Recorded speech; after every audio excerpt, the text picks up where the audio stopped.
In this question, you have to point out which one is a non-proteinaceous enzyme.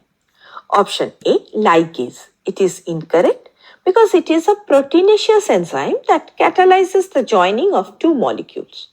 Option B, deoxyribonuclease. It is also incorrect because it is also a proteinaceous enzyme that breaks down DNA by hydrolyzing its phosphodiester bonds. Option C, lysozyme. It is also incorrect because it is a proteinaceous enzyme that breaks down bacterial cell walls by destroying the peptidoglycan or hydrolyzing it.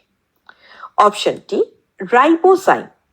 Now, ribozymes are non-proteinaceous enzyme that is made up of RNA, and they catalyze specific biochemical reactions such as splicing in RNA processing, and it shows that RNA can act both as genetic material and as a catalyst.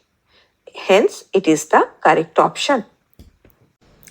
In this question, you have to identify which one is least likely to be involved in stabilizing the three-dimensional folding of most proteins. Option A, hydrophobic interaction.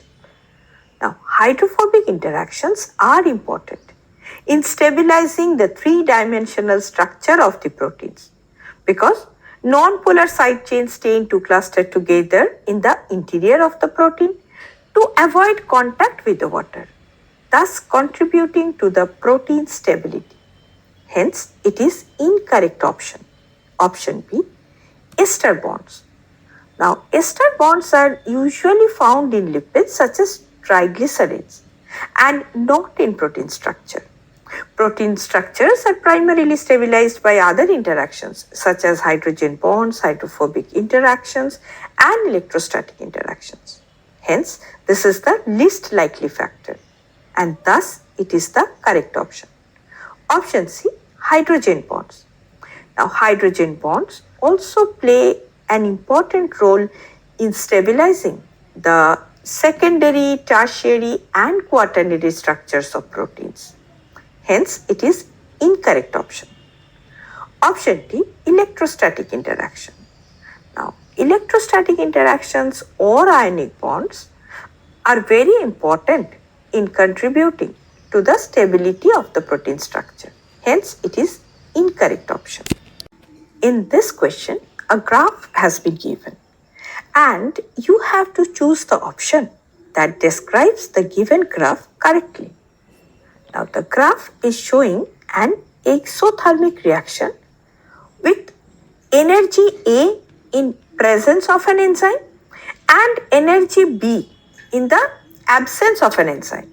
That is, it is illustrating how the enzyme lowers the activation energy, making the reaction progress more efficiently. Hence, the correct answer is option D. Have to identify the correct statement with reference to enzymes. Option A, holoenzyme is equal to apoenzyme plus coenzyme. Now, a holoenzyme is the active form of an enzyme that consists of an apoenzyme, which is the protein part, and a coenzyme, which is the non-protein organic molecule which is necessary for the activity. Hence, it is the correct option. Option B, coenzyme is equal to apoenzyme plus holoenzyme. This is incorrect because a coenzyme is a non-protein organic molecule that is associated with the apoenzyme, but not the combination of apoenzyme and holoenzyme. Option C, holoenzyme is equal to coenzyme plus cofactor. It is also incorrect as already stated.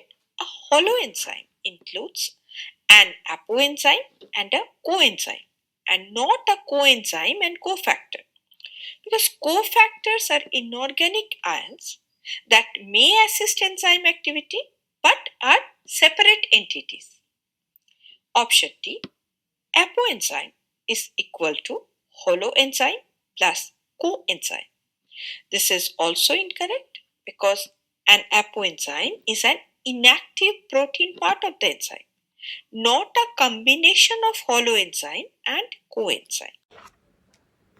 In this question, you have to identify which of the following are not polymeric. Now, a polymer is a large molecule that is made up of many repeating units or monomers that are chemically connected. So, option A, proteins. Now, proteins are polymeric in nature because they are made up of repeating units of amino acids, that is, long chain of amino acids linked together by peptide bonds. Hence, it is incorrect option. Option B, polysaccharides. Now, this is also incorrect because polysaccharides are also polymeric as they are made up of repeating units of monosaccharides which are linked by glycosidic bonds. Option C, lipids. Now, lipids are not polymeric. Unlike proteins and polysaccharides or nucleic acids, lipids do not consist of long chains of repeating monomers. Instead, they are composed of smaller non-repeating units such as fatty acids and glycerol. Hence, it is the correct option. Option D, nucleic acids. Now, nucleic acids, that is DNA or RNA, are also polymeric because they consist of long chains of nucleotides or repeating units of nucleotides.